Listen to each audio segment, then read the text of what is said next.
that began 67 years ago, built on advocacy in the community. We wanted to make sure that everyone had equal opportunity at care and rights and justice and the ability to be able to live in any community of their choice, regardless of any labels or any other stigma that may be placed upon them. And we do this in a variety of ways through outreach and support, advocacy, awareness, and training.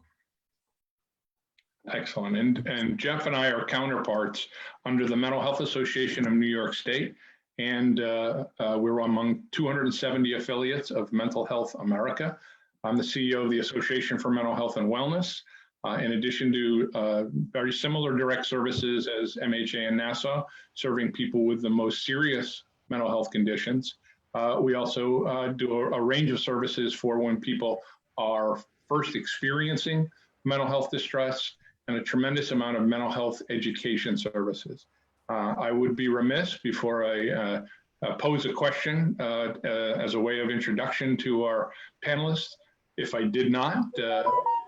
April Hopkins Smith, who is on this Zoom and helping make this Facebook Live work.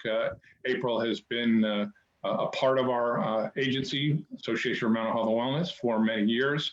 And the issue of the impact of mental health issues and social issues and injustice issues on communities of color have been right in the forefront, and she has led a whole lot of wonderful initiatives. Thank you, April. And thank you for putting it together. So as a way of introducing you all, if you could, and we'll start with Ella in a moment. The title of this, Racial Battle Fatigue, Mental and Emotional Strain Affecting Communities of Color. April introduced the topic to all of you, and you all accepted the invitation. And maybe as a way of introducing yourself, you can also say what attracts you and what's important to you about this topic right now. So Ella, can we start with you? You have to take yourself off of mute. There we go. Perfect. Hi. My name is Ella Williams. I'm a retired detective, and mental health is very, very important, young and old, because the concerns and fears that we have just dealing with everyday life, and now we have the corona invisible virus, and you have racial unjust, people dying more, more frequently than usual, and you feel helpless, so to be in a forum to adjust, to address these issues is very therapeutic. And hopefully it'll help people listening in to combat some of their fears and their concerns about these issues. Thank you. You're welcome. Awesome. Okay, so Dan Lloyd, would you like to introduce yourself and tell us why this topic is so important to you? Absolutely. I just want to thank April and Mike and the entire Association of Mental Health Awareness for having me on board. And my name is Dan Lloyd. I'm the founder and president of Minority Millennials. We're an organization that works to bridge the gap between policy and culture. And we decided to accept this because mental health is something that is wreaking havoc in a lot of young people of color in the past decade or so, just with the onslaught of technology and distractions and just the ability to act on impulse and then get a reward for that. And so we see that within our organization and in the kids that we work with and mentor. And so we definitely wanted to share some of the things that we're noticing, but also myself, as somebody that's advocating that also has a full-time job, it's been extremely difficult to balance my job and my advocacy without kind of losing my mind. So I've had to learn how to take breaks, take a step back, and to make sure that my mind is well prepared to communicate and to share resources in a way that's effective and not hurting my own community. Excellent. Thanks, Dan. The topic of resilience is a major topic here, and I'm sure we're going to come back to that, as well as a lot of the leadership and organizing work that you're doing. Andrea Deloney, would you introduce yourself and tell us kind of what made this title for this topic today so important for you? Yes, good evening, everyone. And April, thank you again for extending the invitation to participate. Professionally, I work as a diversity and inclusion strategist for a major healthcare organization. And a lot of times, people see the end results. They see the social media posts and they see all of the amazing outputs that are being done, but very rarely do people understand the process and the things that it took to really, execute on what you're doing, whether it's personally or professionally. And unfortunately, many of, myself, my friends, my colleagues, we fall under the strong Black woman stigma.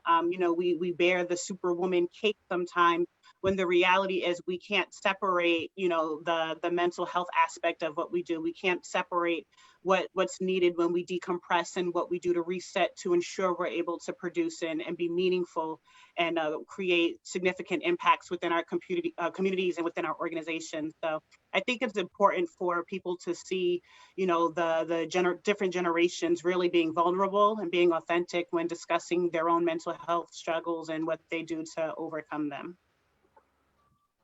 Awesome. Very good. Ms. Kincaid. Hi, Robbie Kincaid. I am the founder and CEO of Kincaid Consulting. I do a lot of diversity work with K through 12, higher education. I'm currently faculty at Stony Brook University. I teach public health courses. Mental health is certainly a part of public health. And I have to echo what Andrea has shared with us. And I have to say that the title Battle Fatigue struck me as something very interesting to talk about, because I'm quite frankly exhausted.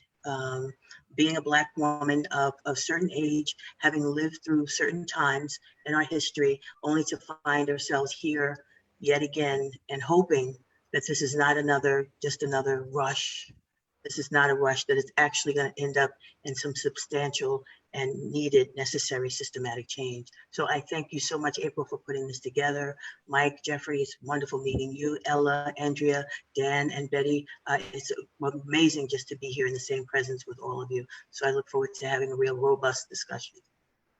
Thank you, Robbie. You've done such amazing work done a good bit of training for our agency, MHAW, and making a huge impact as well on the next generation. And hopefully along the way, maybe we can talk about that, some of the things that are happening in the academic worlds on Long Island. Ms. Betty Brown Green, could you introduce yourself and give some perspective on the question for you? Good evening again. First of all, I'd like to thank April and the Mental Health Association for inviting me. As a retired educator and as a woman who has already lived through, as Ms. Kincaid said, I was going through this 52 years ago, and it's exhausting. To see what bothered me the most when it said racial battle fatigue. When I saw the picture of the police officer who had his neck on George Floyd's neck, that took me to a place that I had not been to in a long time. It just, I don't want to say it broke me on the inside, but it kind of reminded me that I don't know how much things have really changed in America. When I was younger, I was in the marches, et cetera, et cetera. My hope, like Ms. Kincaid's, is that something positive will really come out of this, because I am tired. Okay, I'm tired of playing will we go round in circles. Can we just get on a path? We're America. We shouldn't have to still be dealing with this, but we are. And that's the part that bothers me the most. We've been here. Back in the 70s, we should have made the changes. I don't know how we slipped. Well, I won't say I don't know how, but we've slipped backwards. We've not gone forwards in so many things. So it bothers me. And physically and emotionally and mentally, I'm tired. I think you expressed a lot of what our sentiments are for a whole lot of us who've been around this issue and these injustices for a really long time. And we really hope that this is a turning point. And maybe if I could pick up on a question that actually, Robbie, we were discussing before, is this, in your perspective, you're seeing this next generation, the injustices that, this is clearly with this younger generation, this is not about a problem just about Black America, and that somehow winds up coming into our discussion. This is clearly about America altogether, and it seems like the younger generations are kind of embracing that. Can you give some perspective on that, Robbie, from your work at Stony Brook and your organizing work? Sure. Well, I think the young people that I come in contact with today are very, very passionate and very, very motivated to see change. They're rebel rousers. They really want to see things happen. The thing that impresses me about them is their willingness to deep dive into this. And I don't know if they know how critical this moment is in history. I don't know if they know that, but it is critical. And I think it's my responsibility as an educator to ensure that they know just how critical this moment is, so that we don't end up, as Ms. Brown-Green suggested, that we don't end up slipping back when we had the opportunity. I'm happy to see young people be so motivated, but I'm also a little bit disappointed because some of the things that I teach them is new to them. And I wonder how it is that we're in 2020 and some of the realities of living in America and social justice that they haven't learned already. Many of them haven't learned these lessons yet. And that surprises me. It's not until they get into college when they say, oh, I didn't know that. I didn't know that the N word meant that, or I didn't know that, that there's this kind of discourse between, people of different ages and different races and so on and so forth. So I have hope in them, I do. But it's hard to be motivated on a day-to-day. That too is fatiguing because, I've been here before, just as Ms. Brown has said. I think Betty was right on target. If I could, I want to just do a follow-up and ask the same thing to Dan. You're doing a lot of organizing and leadership and mentoring for also this emerging generation of leaders and emerging generation of voices, biracial voices, white and Black and brown. I wonder, do you share some of what Robbie's seeing there? Is there hope? Are we at a seminal moment of positive change finally? Yeah, I mean, the immensity of this moment is probably something that's going to go down in human history as a transformative change going forward.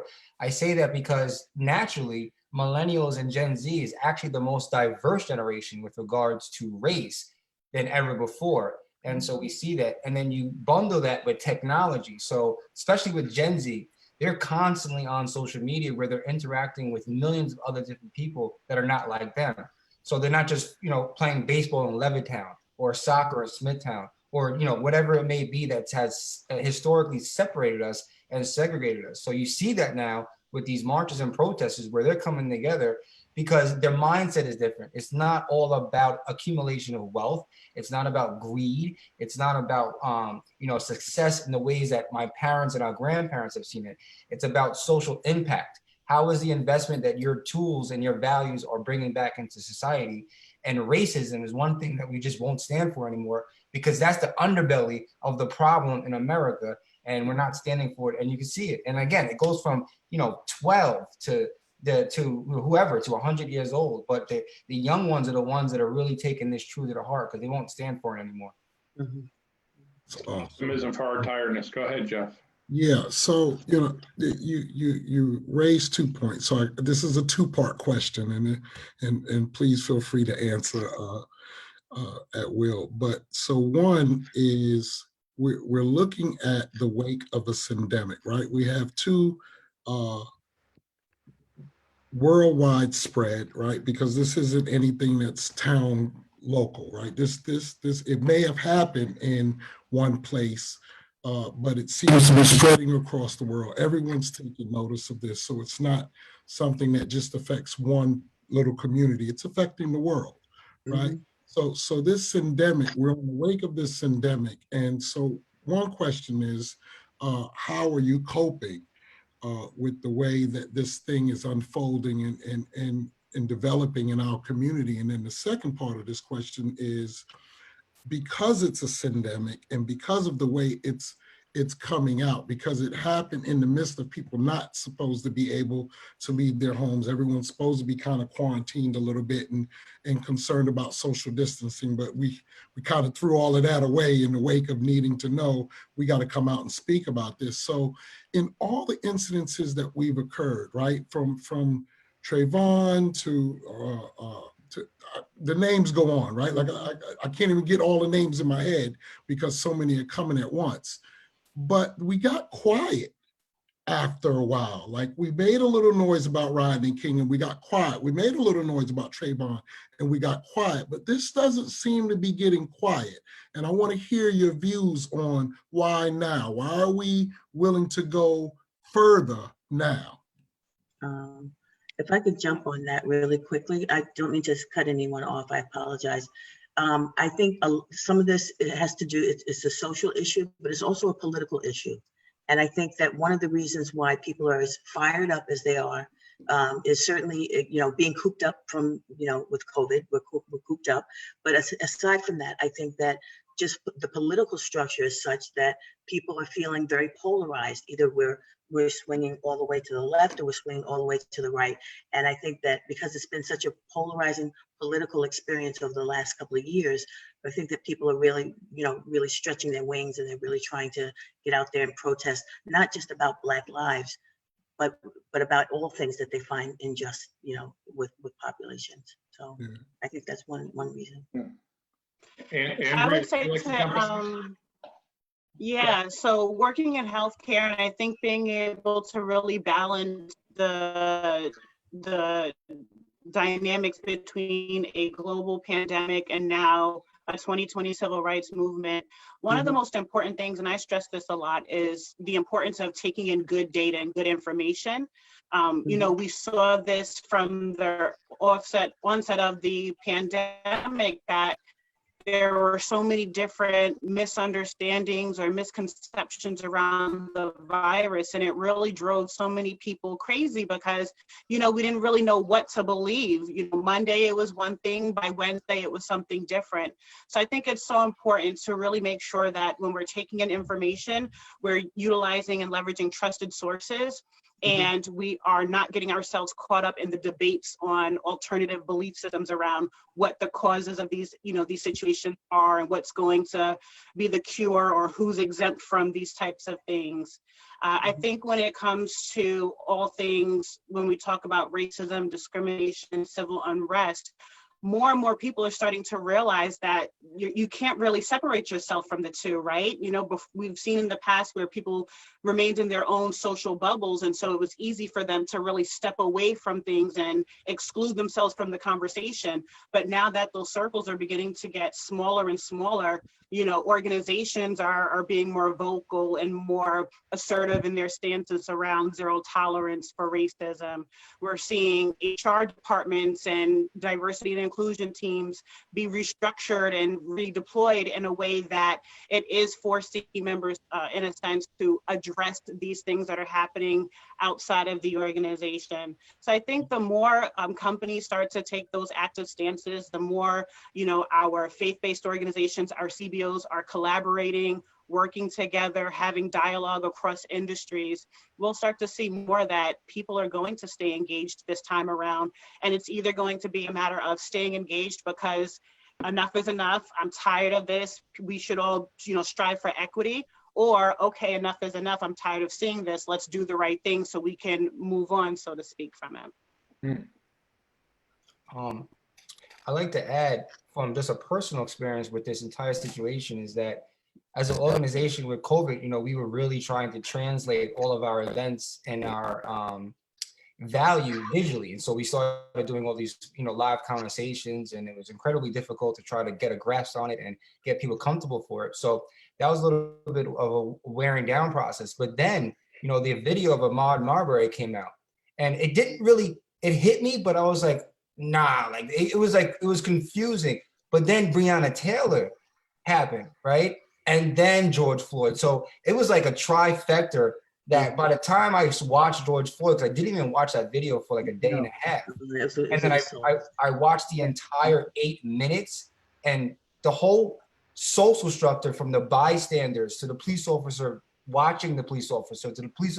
It was just, I think that was like the breaking point for everyone, you know, from how can two civilians shoot an unarmed Black kid jogging to a Breonna Taylor dying in her home because of a misjudgment from police officers, to now a police officer murdering a citizen cold-blooded with a knee on his neck. And for me personally, that's what just charged me up. You know, like it was like, all right, enough is enough.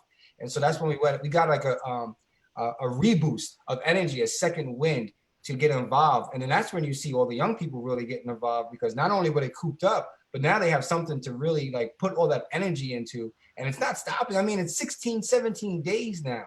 So it's a real issue. And we have visual footage of 2 out of those 3 events. If we had visual footage of Breonna Taylor, this would be going on for another year. Betty, if I could just follow that up with you as a retired educator, I think and I see a lot of what you do, your mindset must go a lot to what's the mindset of younger people. What are the lessons learned, and where do they take this? Okay, let's deal with COVID first. I am one of the few people, one, I'm grateful that I did not get COVID. That's the first thing. I went for the test and I didn't have it. I'm also grateful for the fact that COVID slowed me down, because whenever you are involved in making in leadership and making sure that things are getting accomplished, sometimes you don't do what you need to do for yourself. So COVID had, over these last 100 days or whatever, has given me a chance to think at this season of my life, what's really important, what do I want to leave as a legacy? Okay, how can I better help young people? All right, so COVID has been wonderful for me. I didn't get it. I got a chance to stay in the house. I got a chance to do some things that I haven't done in a long time. So I'm not going to be mad at COVID. All right. I stayed in the house. My kids, when COVID first came out, my kids had me on lockdown because they know that I like to go. And they would call me first thing in the morning. Mom, where are you? I'm home. They call me in the middle of the day. We'll go get it. Okay. So I've enjoyed, a little antsy, but okay, I'm okay with COVID. To me, the underbelly, a lot of this is political, and how there has been an inequity of how things are handled. You can't tell me that when we go to Virginia, these are nice people who drive through a crowd and they kill a woman, Right. okay, and then call someone an SOB because he was saying back in 2016, you really need to look at this. As the young man said, Dan, yesterday was the 5th anniversary of the Charleston 7. Nobody said anything about that. To me, it's just been too much that has gone on. And the inhumanity, which we haven't talked about, of you putting your knee on somebody's carotid artery for 8 minutes and 46 seconds. And this man asks you, sir, I can't breathe. And when he called out for his mother, I saw this on Facebook, every mother said, okay, enough of this nonsense. So what was underlying to me just kind of boiled up. And it says, this is not the America. This is not America. In 2020, we ain't supposed to be acting like this. So I think that's another thing that has made people say, oh no, we're not gonna, and the young people, I don't believe in looting. I don't believe in tearing up businesses. Okay, especially in your own neighborhood, because they may not get repaired. You didn't live in the 60s where you burnt down whole neighborhoods, and here it is 2020, then they're finally deciding to repair them. So I don't agree with that. But I do agree with the energy that says, okay, enough. As Dan Lloyd said, our society has changed. We have a multicultural society, whether you like it or not. Okay. And that impetus, I'm enjoying them. My concern is that after you march, and as Ms. Kincaid said, in school now, they don't really teach history. They teach to the test. Okay, because you've got to pass the test instead of taking the time to teach the children all sorts of things. We can march all we want to. If we don't teach them the process of the political system and you need to register to vote, all of this is not going to work. So to Mr. Lloyd and all you young people, my group, we're definitely going to be working on voter registration for the young people. We must teach them the value of the vote. Wonderful. Very well Wonderful. said. Amen to that. Thank you very much, Betty. Ella, please expound on this I can't question. hear you. To Ella, yeah. Okay. Ella, can you hear Yes, I'm me? here. Okay. Well, the pandemic for me is like following orders. Stay home. I can do that. I was Hey. prepared in 2022, mentally prepared, and you have to weigh your options on what's good for you, Mhm. what's good for your family. So I happen to have my kids still live at home, and they took care of all my errands, and they let me know I was valued. Yes. So Ma, you don't have to go anywhere. We got this. And it gave me time to, think. And it was quiet, except for the birds and the squirrels running all over the place. But as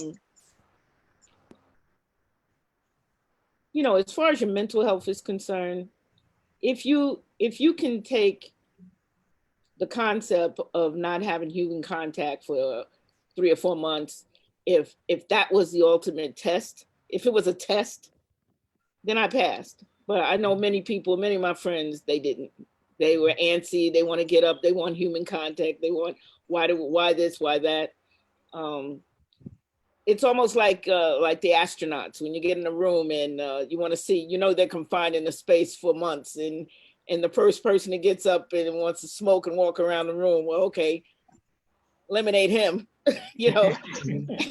So it got to that point on the type of behavior you were admitting, calling up, complaining if you're going to be a complainer, things like that. But for me, I was fine with it. It gave me mental clarity. So how about your response to the second part of this, the watching the murder of George Floyd, the emotional responses of that as a retired police officer, police detective, and thank you for your service in the department. What's your perspective on that? That it must be kind of difficult as a retired Black police officer to see the killing of an unarmed Black person and officers standing by and the result, the reaction that's been for our country. What's your perspective on that? For your mental health and everybody's, I guess. Okay. Well, my perspective on that is that's one you saw, and from that, when you're on the inside looking out, and then when you get out and you look around, it's different. Had that young lady who was taking the video went toward them, they would have shot her. That's right. Because they would justify it saying she tried to interfere with a lawful arrest. She said he's dying. They didn't care. They didn't hear her. They were 2 feet away from each other. The guy who killed her, if you looked at, you talk about mental stability. If you looked at his face, he knew exactly what he was doing. Thank you. Thank you. Exactly. Yes. And you don't have to be an ex-cop to read what was going on in his mind. And then the other guy standing in front of him with his hands in his pocket. While you watch the lynching, it's like the young poets say, the revolution is going to be televised live on TV. And that's what it was. The reason people were so up in arms because reality finally hit them, because they saw it. Mhm. When I can tell you about it, it doesn't resonate with you. But when you see it for yourself, it jumps to a whole nother That's right. Level. perspective. So to watch that, you're helpless. And you know he was going to be a martyr, but you didn't know, because usually the outcome is, oh, it was a lawful arrest, they were justified, and in the stories, you know, 6 months later. But this particular time, it hit the human in everybody. You know, forget the lectures we give our sons, and our sons aren't exempt with the lectures we give our daughters. Keep your hands on the steering wheel. I don't care if they tell you get your ID out of the glove compartment. Don't move your hands, because that is their reason to be afraid to say, I felt my life was in imminent danger. You know, it is the reality that Black and brown people deal with 24/7, every day, all my life. Yes. I don't care what job I got, you know, that's the reality. That's the talk, that's the walk. And it doesn't change from the time they could drive when they're 16 to the time that they're 40. And I wanted to address Betty. Betty said you worry about them as children, you worry about them as adults. You know, parenting a Black child in this country is a constant, you know, that 2 o'clock in the morning phone call, you up. You know, you hear a pin drop, you up. You know, it's our reality. And as far as our mental health is concerned, every mother in America has anxiety.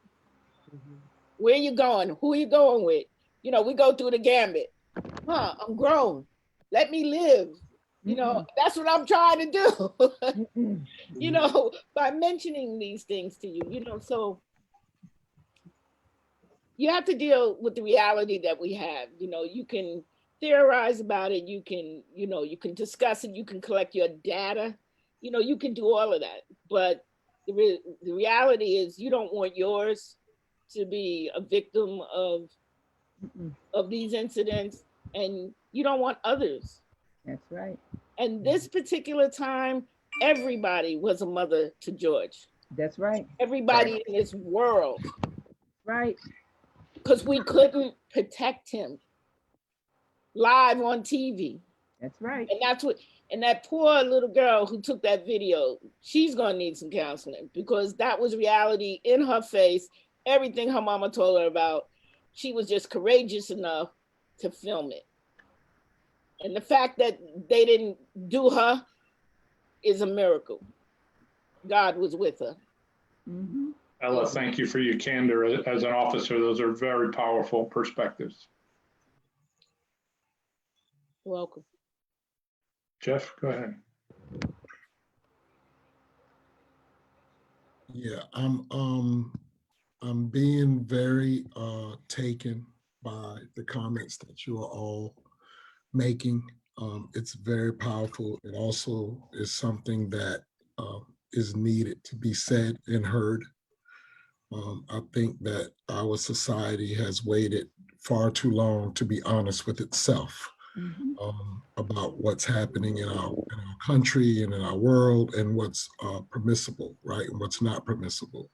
A lot of people make comments regarding, you know, Blue Lives Matters and Black Lives Matters, and they want this to be something that is non-racial and more systemic. But I'm really curious to hear, aside from, how do I say this? Aside from, and just to throw out some numbers, right? So, you know, Mike and I was looking at some statistics, and we looked at probably over 1,000 people in 2019 were killed at the hands of officers, right? And we know that an African-American is 2/3 more likely, right, to be killed by an officer than any other race. However, these statistics also point out that there were more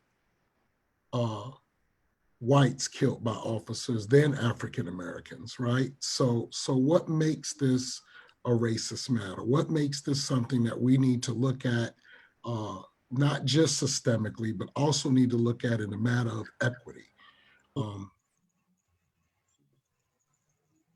I would Yeah, think that you those wanna- numbers, I would think that those numbers would have to do more with what percentage of the population we're looking at. I mean, I think Blacks make up about 13% of the population. So there's more white people to shoot, and nobody should be shot, but there's quite frankly, there's more of them to go.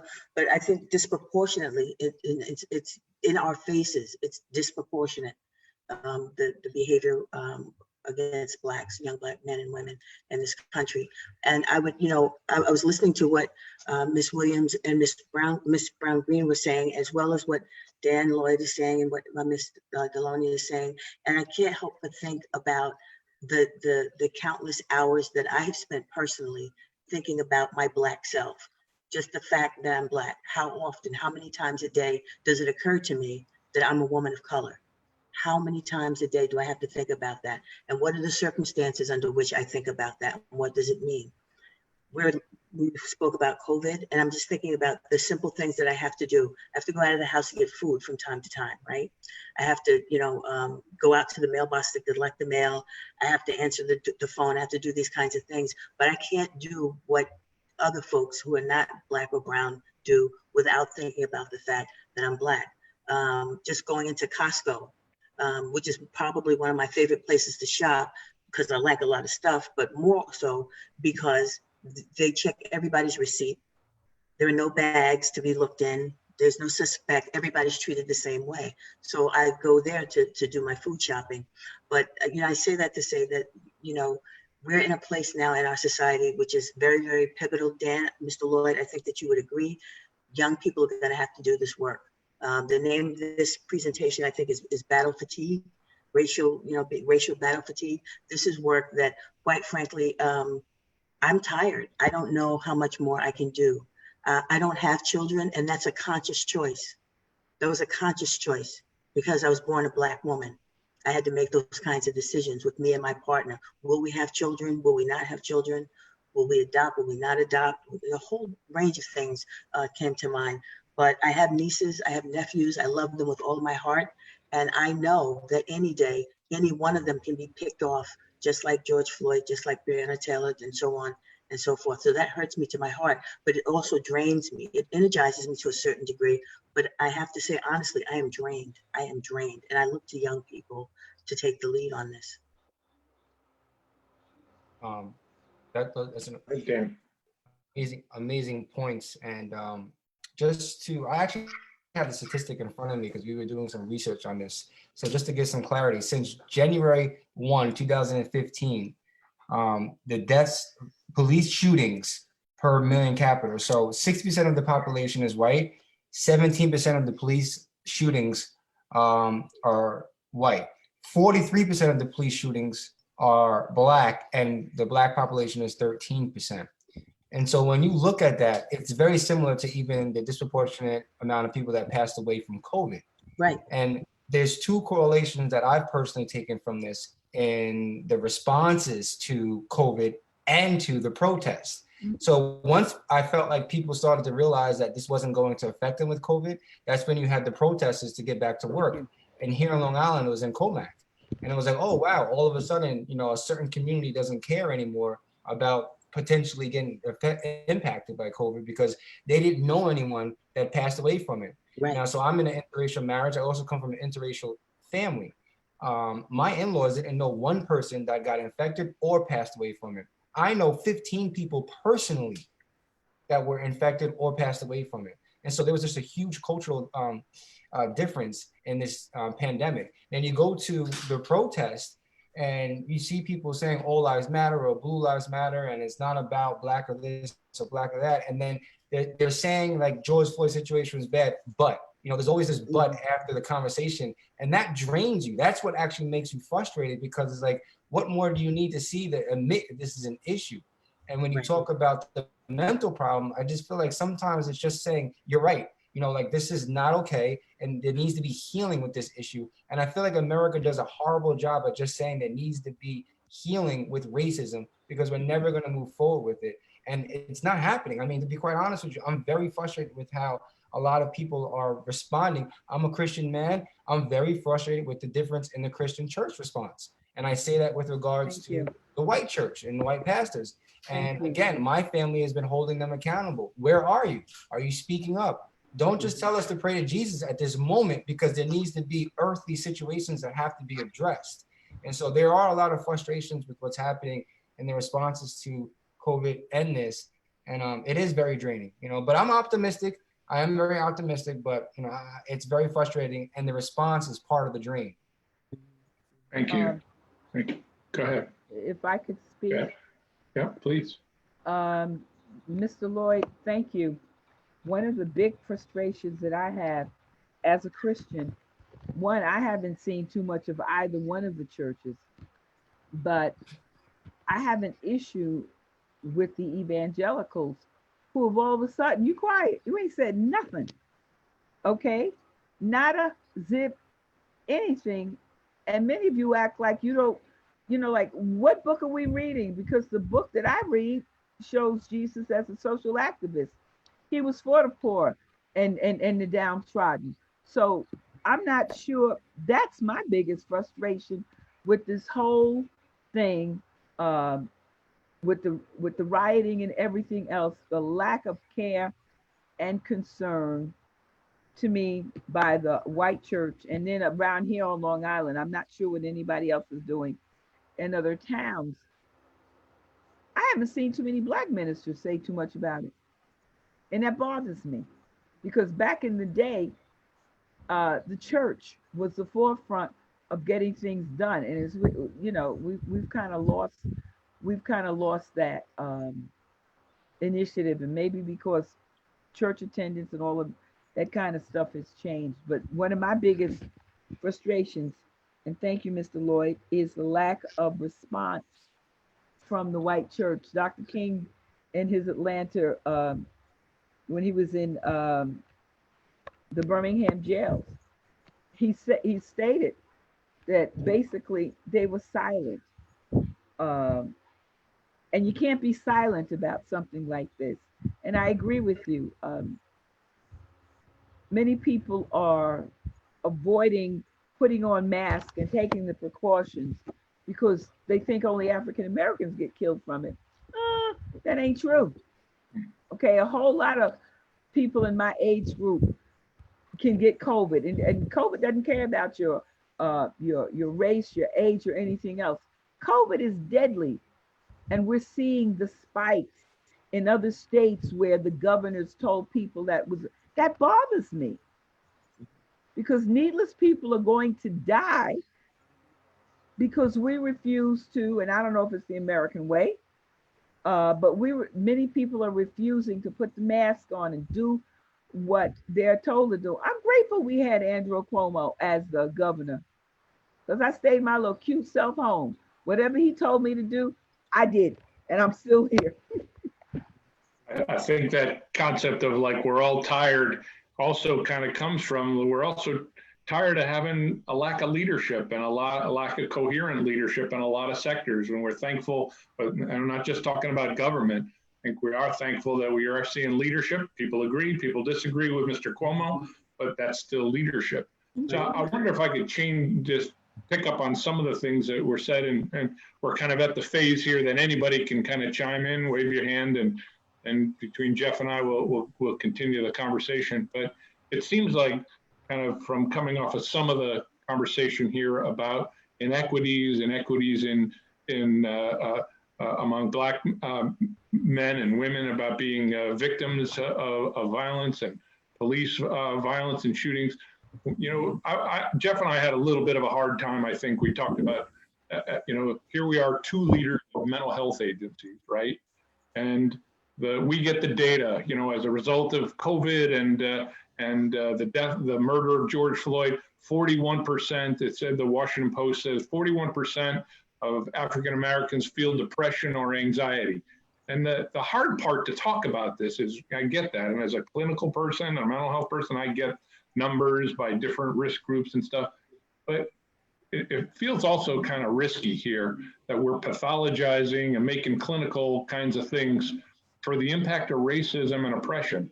So this isn't mental illness here. This is, No, you this know, is, it's a mental health condition, for all of us because of what we're seeing. But this is directly about that 41% is about oppression and living lives of oppression and inequities and such. So I don't know if anybody else, but I struggled with that kind of mental health piece because we saw it for veterans, right? All of a sudden, every veteran has PTSD. Well, that's not true, And when we lose sight, and to me, we risk losing sight of the racism and oppression and institutional racist, entities, and in our world, if we are going to talk about mental illness.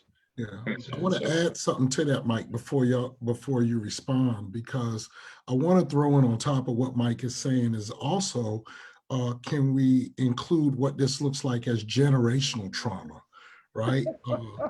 Let's talk about how this thing is Thank you, Betty. from generation to generation to generation, Right. where in our homes we're having conversations with our family, loved ones, and children that aren't happening in other homes, right? Like other homes aren't having these conversations that we're having to have in our homes. So I also want to include and throw on top of what Mike is saying about generational trauma. So please, by all means, let's hear what your thoughts on that. Anybody can respond. Yeah.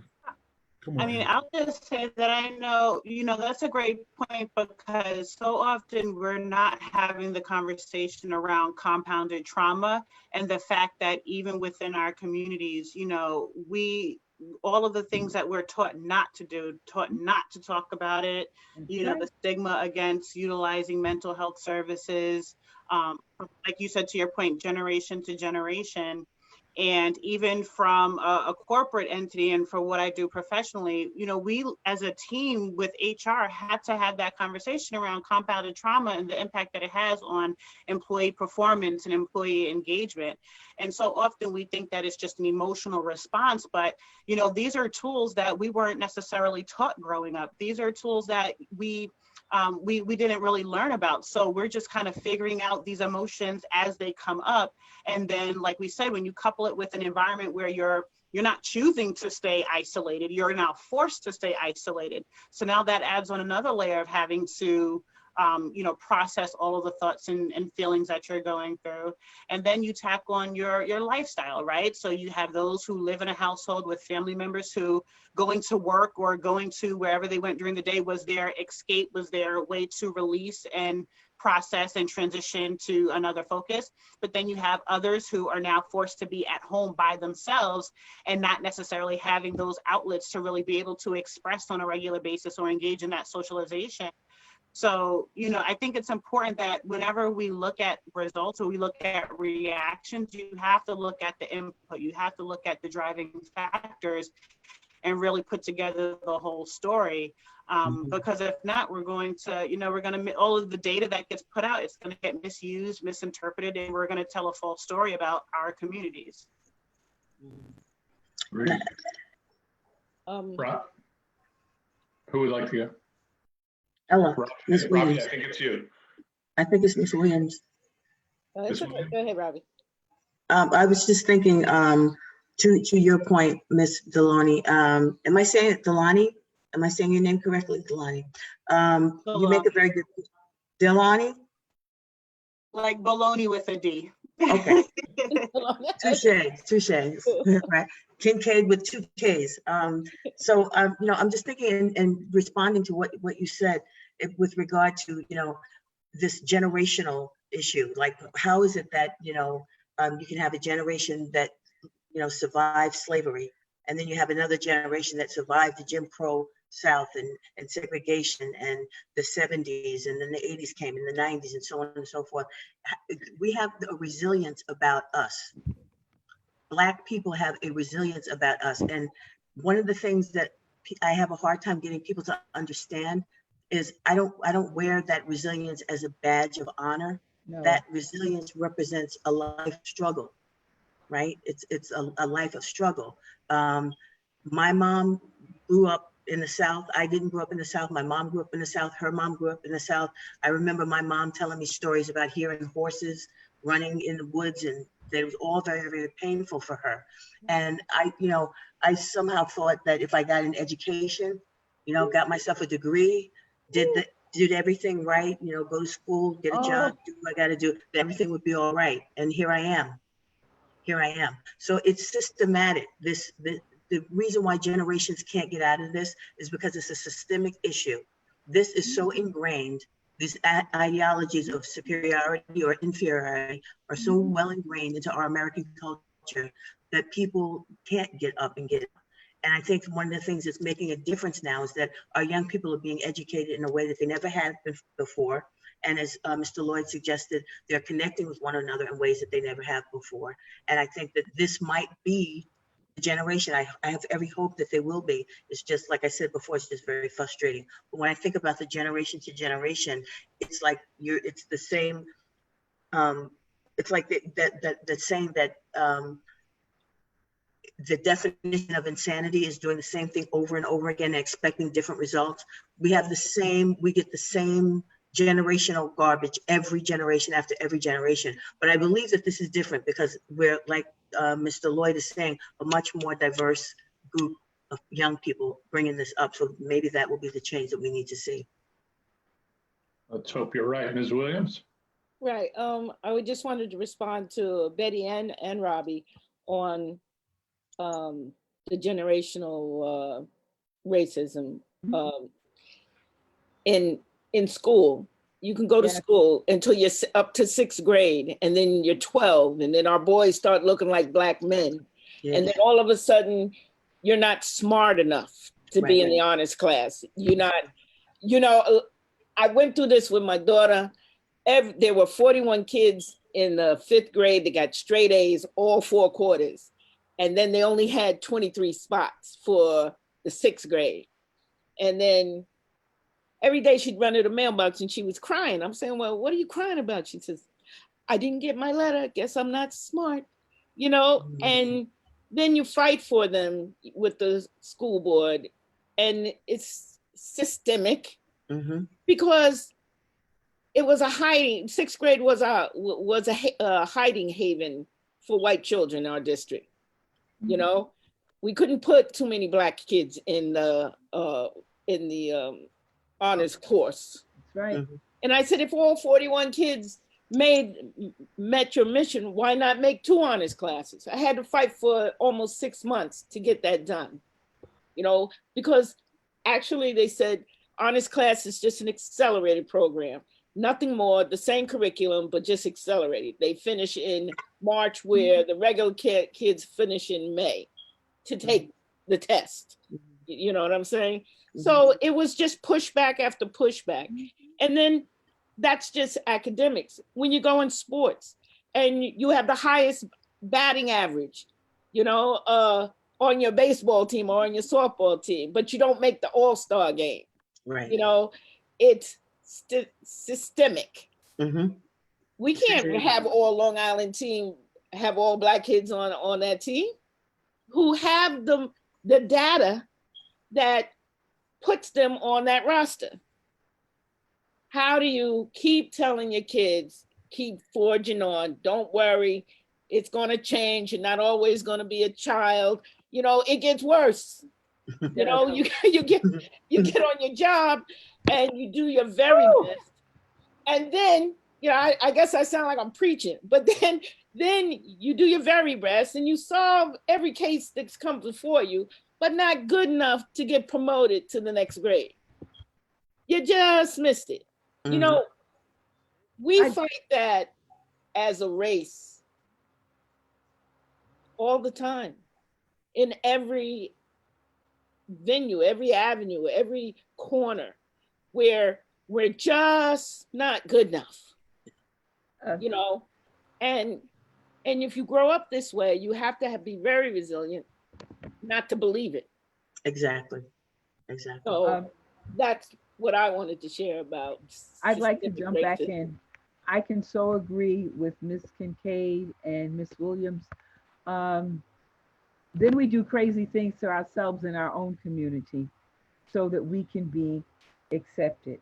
I always hated the light, bright, damn near white as a child, I'm being honest with you.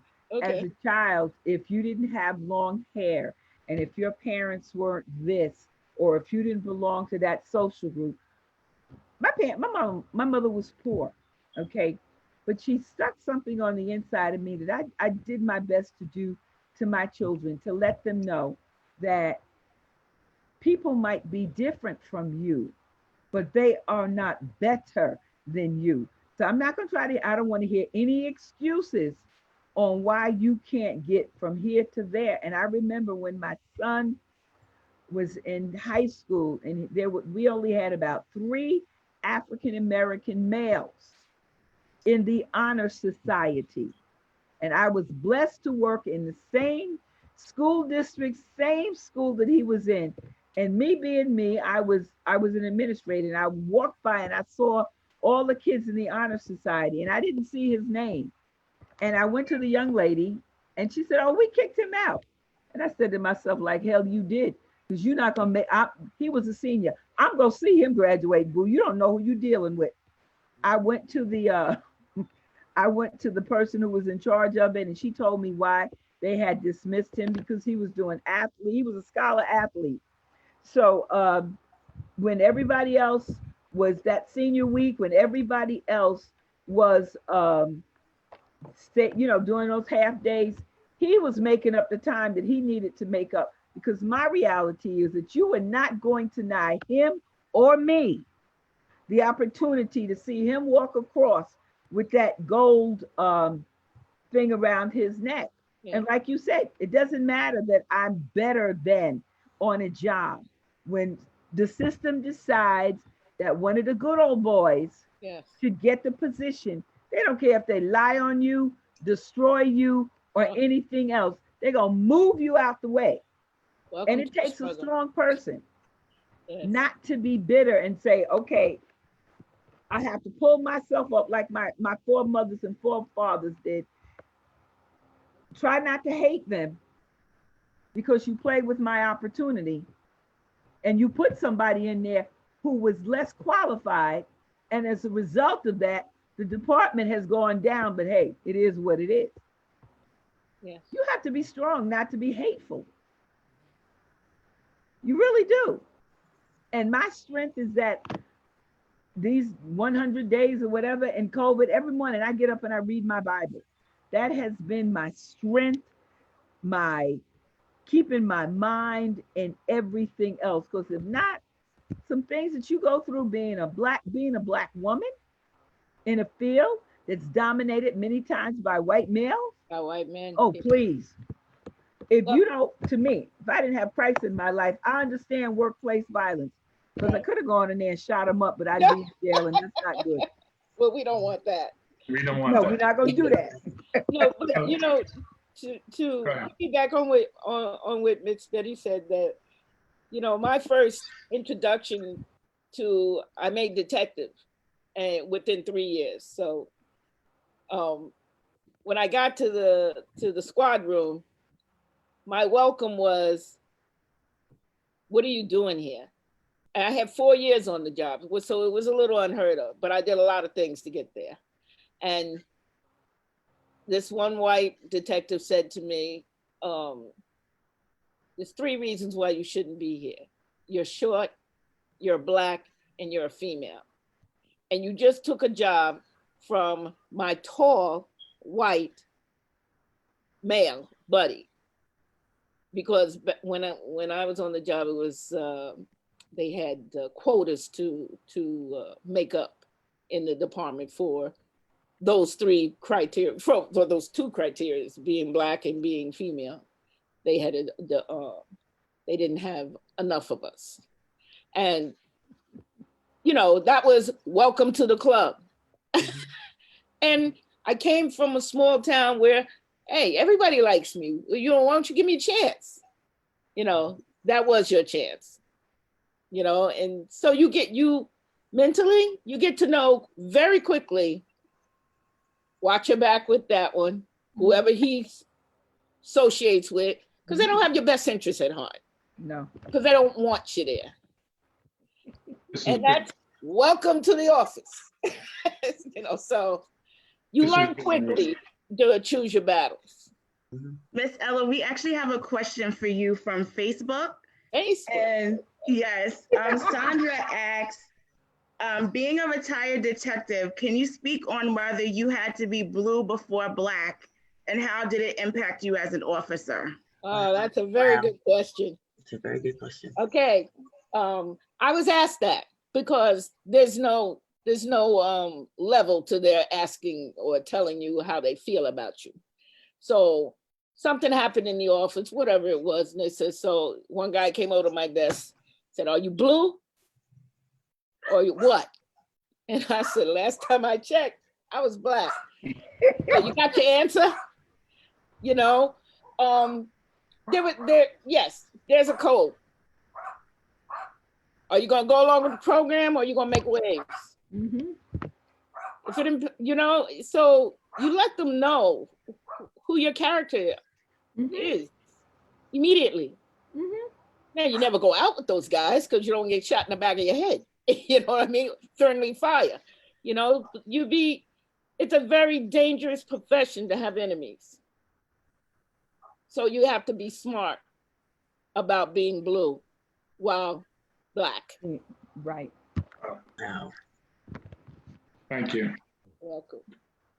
So this has been a great, incredible conversation. The multiple generations of trauma, and people don't always understand as well as you, as all the panelists have made really clear, as the reaction to the George Floyd murders and Breonna Taylor is multiple generations of reaction. And it's not just reaction to those singular, multiple but singular events, and that's really been eye-opening.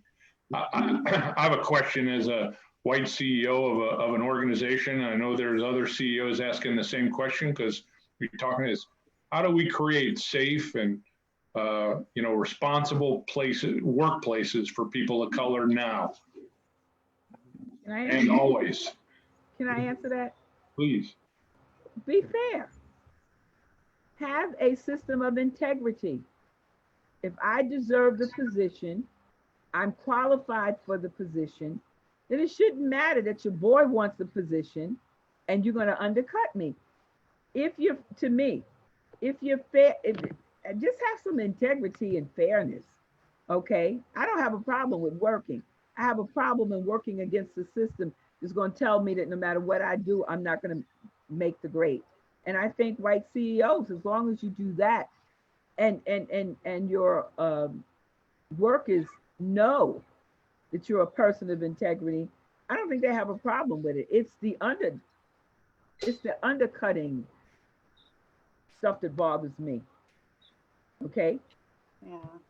Yeah, equity is so important right now in the workplace. And I think what's extremely important for leaders of organizations is not so much, because, lately we've been seeing a lot of, public statements, and we've been talking, or across the board, organizations have been putting a lot of emphasis around education. But I think we also need to keep in mind, having that conversation around accountability and consequences, and ensuring that there's a zero tolerance policy for those types of behaviors that create spaces for Black employees, African American, Caribbean employees to feel that there's a lack of psychological safety present. Creating healthy spaces for dialogue, making sure that, when these situations are coming up, we're not directly turning to our Black team members for your solutions. I think there's a level of accountability that needs to be placed, because this isn't a new situation that we're experiencing. I'll be 32 in August, and I can count on more than two hands the number of instances where I've had to see someone on social media be murdered at the hands of law enforcement, and that's not okay. So the fact that, organizations are looking at creating solutions, do your homework. Show me as a Black employee that you truly want to make a difference, that you truly want to create a space for people's voice to be heard, and that there's not going to be a consequence for them to express that. And another area that's going to be so important is the role of human resources and those employee assistance programs. At my institution where I work, with everything that's happened with COVID, we've seen a huge investment around overall health and well-being and wellness.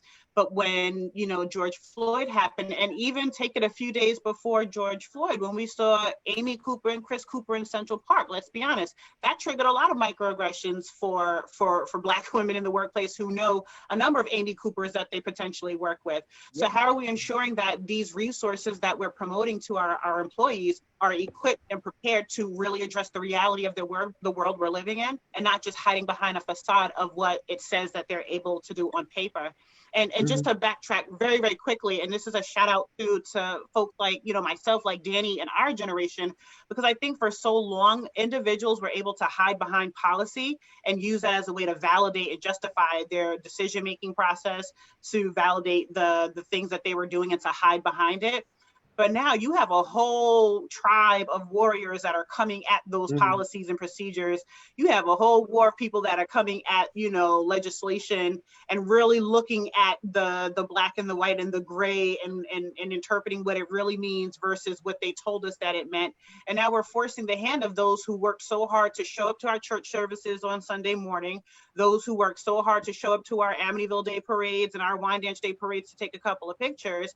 And now they're understanding that, wow, this is a generation, this is a community that is awake, and they're not sleeping on the nonsense or the lies that we've been putting out there, or the misinformation that we've been putting out there just to get by. So I think that's really, really important that you're really looking at the whole structure of your organization. And being very clear on what it is that you're going to allow. If you want to go there and have the conversation with racism and discrimination, have the resources in place. And if you don't have them, then perhaps that's not a space to step into until you're ready. Thank you. Just to piggyback on that real quickly, because I think Andrea said it the best, and there's not much more I can add to that. I would just say, I heard a couple of people saying this, and it's really important, is just to sit and listen. Like what you're doing and the question you just asked, I think is incredibly powerful, because if you actually just listen and receive it, and then go ahead and make the changes, then it shows proof of progress. And I think that's what our community hasn't seen for so long. We can't actually show any proof of progress in any of the things that we've been advocating for. So if you're the CEO and you're really caring about changing these things, and then we see progress in 3 months and 6 months and a year, that helps, and that brings unity, and that helps grow strength. The second thing I would say, and this is a little more on a leverage aspect, our slogan is minorities the new majority. So to go back to the generational diversity aspect that we were talking about, if industries don't catch on to what's happening in this huge generational transformation in industry, they're going to be obsolete. You have to understand that when the next generation comes up, it's predominantly going to be minorities. And so we're not, and it's going to be the new majority. And so communication to marketing, to language, to culture, I would say Black culture literally fuels Twitter, Instagram, Facebook, TikTok. And so companies have to understand what advertising looks like as well.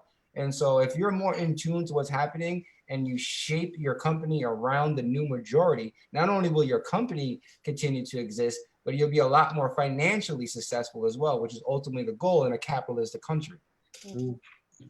Very powerful.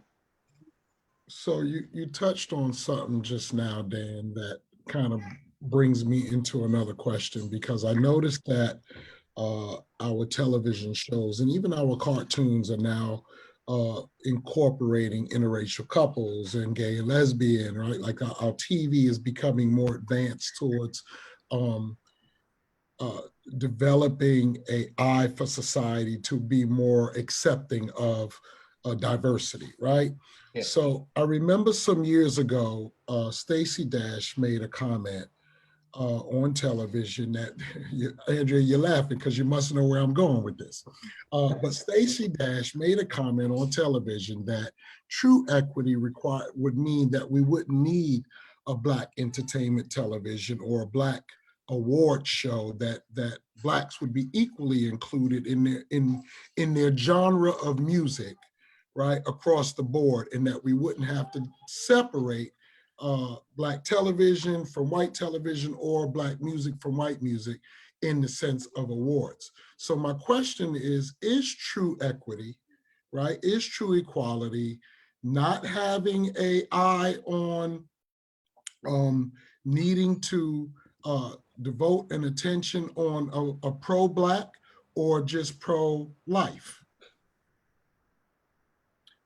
I'll take Well, it. just in Yeah. the question alone, sorry, Dan, I'll just say really quick because me and Dan actually just spoke about this last week. You know, a lot of times people use equity and equality like it's interchangeable, and that's two That's different not. things. That's two You know, different when we're things. talking about equality, that's being equal, but equity is being fair. Right. Yeah. Yeah. And, you know, it's funny because I just finished listening to White Fragility for the second time. Mhm. And I listened to the Audible, not so much, you know, for a deeper understanding for myself, but more so as a way to better articulate, you know, answering these types of questions. And it's unfortunate because, you know, when we have a conversation and we talk about these Black ... whether it's Black entertainment, television, Black Lives Matter, that's not negating anything else. But that's more so speaking to the subconscious or the, you know, the implicit or the explicit biases that other people have. And that's the problem. And that's like what Danny just said. It takes a level of humility. It takes a level of emotional intelligence. It takes a level of self-awareness to really be able to just listen. Because so often, you know, when someone receives that, they're receiving it as if, you know, we're taking away from them or that entity is taking away from them. But that's something deeper within them that, you know, that's their own self. And I'm not a clinical person at all. I know I'm talking to the experts here, but I would imagine there's a laundry list of terms that describe what that is. Yeah. Dan, go ahead. I mean, again, Andrea said it best, so I don't think there's much I could add to that. I would just say I'm always intrigued by when people push back on BET and, you know, this connotation of Black ... because, you know, you could take a drive down Lindenhurst on Wellwood Avenue and you'll see Polish deli, this, that, you know, Irish, that. And again, part of the problem with identity in the Black community is that we kind of have to fall into this idea of soul food or, you know, this or that. And then there is a cultural pride in saying Black this, because every other culture and race can do that. Right. You know, you have a Jewish community, you have Little Italy, you know, you have Chinatown. So it's not uncommon. It's just that this is something that we're choosing to identify our value and our skill sets with, because this is what humans do naturally. You know, we have a tribal mentality and it's not a bad thing. And I think that's where the difference of equity and equality come from. You know, equity is what we're producing in value, but equality means that it still has to be fairness within the different tribes and the community. So I would just, you know, that always intrigues me, because you don't see, like, if you drive down, you know, Straight Path for something, for instance, you don't see Black Deli, for instance, because of the wording and the identity. But we can have Black entertainment television because it's what every other culture does. Right. Right. You know, it's so profound in that book is that when they talked about white fragility, and so it was like towards the end of the book, and one of the points that the author made was that the reasons why so often, you know, we receive that response when it comes to Black anything is because white supremacy was based on the diminishing of Black everything. So the moment you have a Black, something that's empowering, something that's, you know, being owned, something that, you know, we have to really hold and lift ourselves up and give us, you know, whatever that is that we need, that oomph to keep going. Hold up now, that's a trigger for that concept of, or that belief of white supremacy. And now they're beginning to feel inferior to whatever it is that we're uplifting our own psyche.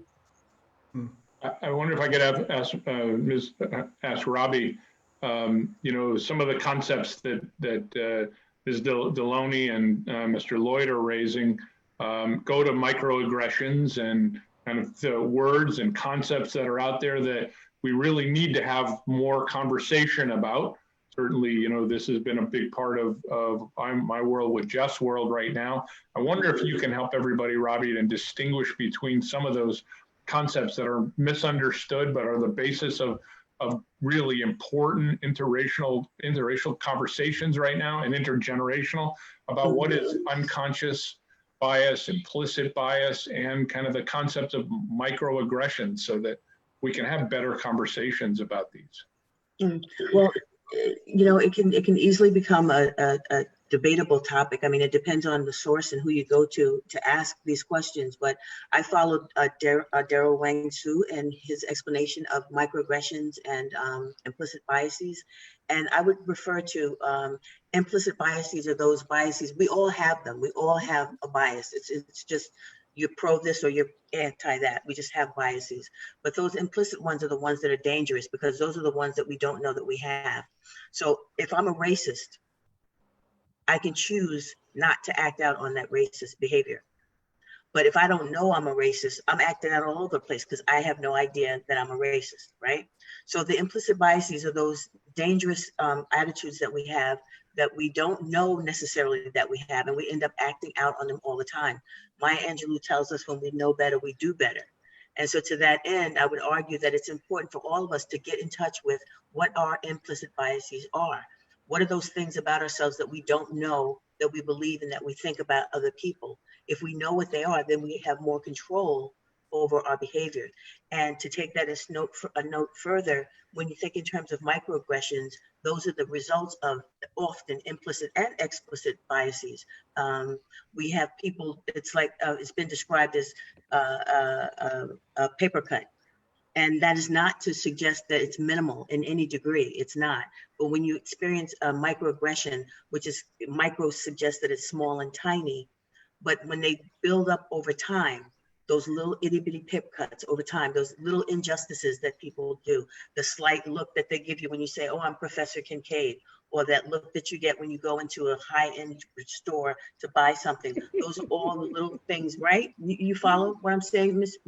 Brown Green? So it's all those little things. You're not really a police officer. How did you get that job? You know, you can't have your own company. You're only 32 years old. I mean, all of these things that we all live with on a day-to-day, but they add up over time. And that's what I think some of the fatigue that some of us are talking about is the result of lifetime of microaggressions, little baby paper cuts, indignities put on us by other people. And those wounds have a tendency to fester. And, you know, people end up, you can react negatively or positively to them. I would say that there's an author out there. I know, Ms. Deloney, you'd like to read, I'm assuming. So there's author Claude Steele. Are you familiar with his work? Claude Steele, he writes about stereotype threat. And I think that's going to be another hot topic, another new, phrase to learn in diversity, equity, and inclusion work. But he talks about how sometimes people are set up before they even, get to play the game. And that is that stereotypes that people have about you, we take those stereotypes and we hear things, you're Black, you have nappy hair, and nappy hair is not good. Or you're biracial and biracial is confused and you're not good. Or you're a woman of a certain age and this is not good. Or you're a white male and this is not good. Sometimes we take those messages that we hear constantly and we start to believe them. And then we start to act out on them. And I think oftentimes when you see people tearing up and rioting in the streets, looting and so on and so forth, sometimes that's the result of lots and lots of paper cuts, a lifetime of paper cuts. I'm burning this down because it doesn't belong to me. It's in my neighborhood, but I don't feel any ownership. I don't feel any connection to that because it's not mine. I don't feel like I own anything. And that's because I don't believe that I'm worthy. And that's the mental health side of implicit bias and microaggression. I mean, I could talk about that for days, but I'll leave it at that. Thank you. Thank you so much. And I really can't express enough how much I appreciate being a part of this conversation with all of you and how enlightening and blessed I feel, right, to be having this conversation. It's long overdue. Obviously, I feel the fatigue as well. I'm not the spring chicken I used to be. So I've had my chance. And I just should tell you, I spent a lot of time in the South because of the military, right? Like most of the forts and bases are down South. And so it led me to North Carolina and to Georgia and to some foreign regions in the South. And so I've had my share of the expressions of racisms and environments where we're supposed to be equal, right? Where we're all supposed to be green. and I'm sure, Ella, you understand because you were all supposed to be blue, right? But that's not the case. That's not what happens.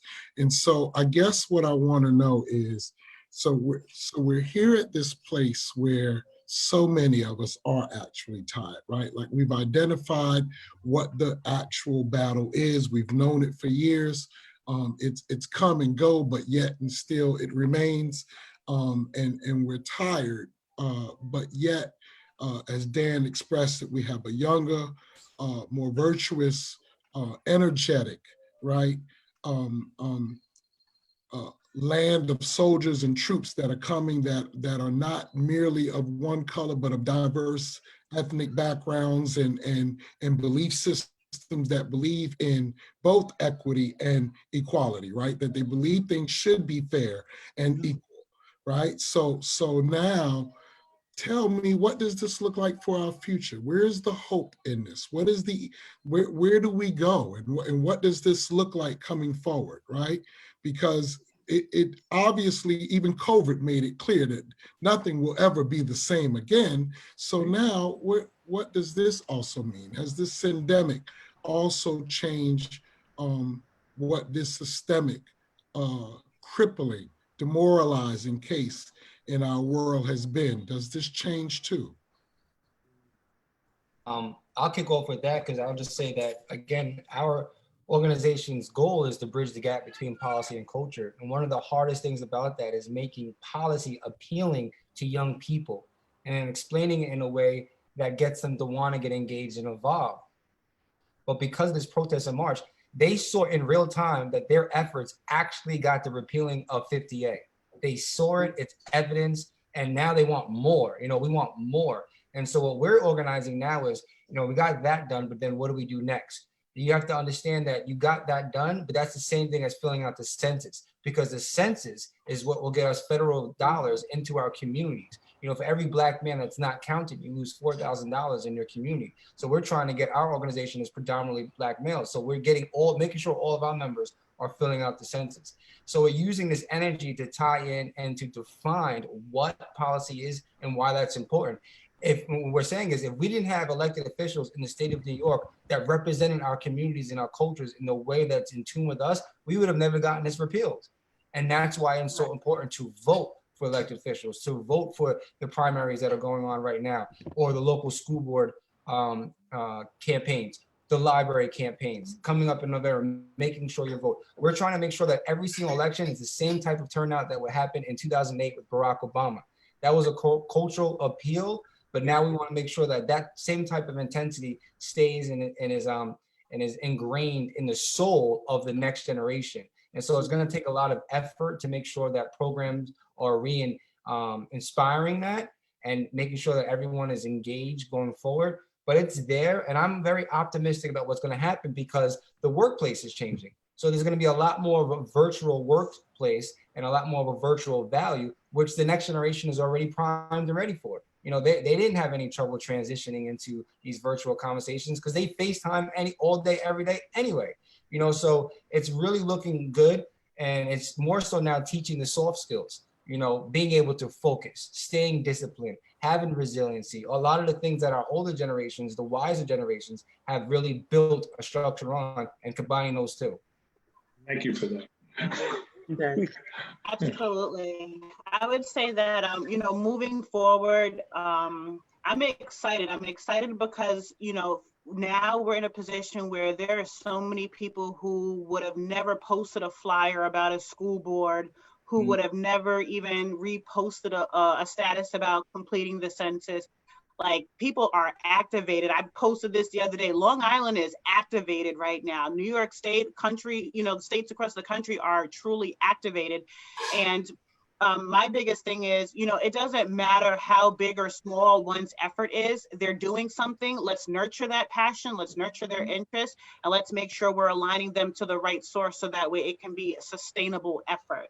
I think we started getting to a place where there was so much judgment being passed off on, well, you're only protesting because of this, and you're only going to that march for that, or you're only doing this for, and it's like, at the end of the day, if somebody is moved to action, whether it's for 5 seconds, 5 minutes, 5 hours, 5 days, months, years, whatever the case is, let's capitalize on whatever that effort is that they're doing, because ultimately, so long as they're helping to move this fight forward in the right direction towards where we're looking to go, that's what we need. You know, the time for anyone just sitting back and not doing or saying anything is over. So long as we continue to nurture that energy where people are jumping into their lane, you know, it's just going to make the force stronger. Andrea and Dan, your energy and your optimism is incredible and contagious, and we love it. I know we were about to end here, but April, you said we have one viewer who is really pressing and wanting to get a question into our panel. Yes, I think Miss Ella, though, were you saying something? I saw you talking. Oh, no, I wanted to agree with, he left the Mike. screen, with Mike. Right. And, you know, when he's talking about keep hope alive, basically. Keep hope alive, you know, and you got to keep on keeping on. You got to have your faith. We still have to live. You know what I'm saying? But I wanted to, I know Andrea and Dan, they're young and they're optimistic and all of that. And I applaud you. Yes. But, you know, I don't want to be Debbie Downer. You know, the march is, you know, the governor was complaining that this is the 13th day, the 14th day they're out marching. You know, back in our day, I'm an old head. They would have sucked the dogs on you by now. That's right. You know what I'm saying? Where's the firemen? I haven't seen the firemen with the hoses. That's right. You know, 'cause that was their answer to your protest, to disperse you, because that was their job. You know what I'm saying? So it's not always a walk in the park where you get results immediately. Sometimes it takes years, but keep your faith, keep your hope alive, because you guys are going to have children, and their children are going to have children. And it's, you know, we wish for a better place on this earth. We hope and we pray. Yeah. But you have to put in the work and never forget to watch your back. Right. You know, and that's what I was answering, Mike quick. Okay, so we have just one last question on Facebook from Demetra, and it says, Mrs. Betty, how would you educate your Black elementary school child about what's happening in today's society? That's a good question. I was fortunate, and I say fortunate, enough to go when I was younger. I went to a segregated school in the South back in the day. And one of the things that I was taught was my history. Okay. I think we have stopped teaching, especially African-American history. How would I educate? I was a high school student. Person. How would I educate the young people today? I would sit and I would talk to them about what is going on their level. Because remember, racism is taught. Children don't come out being racist.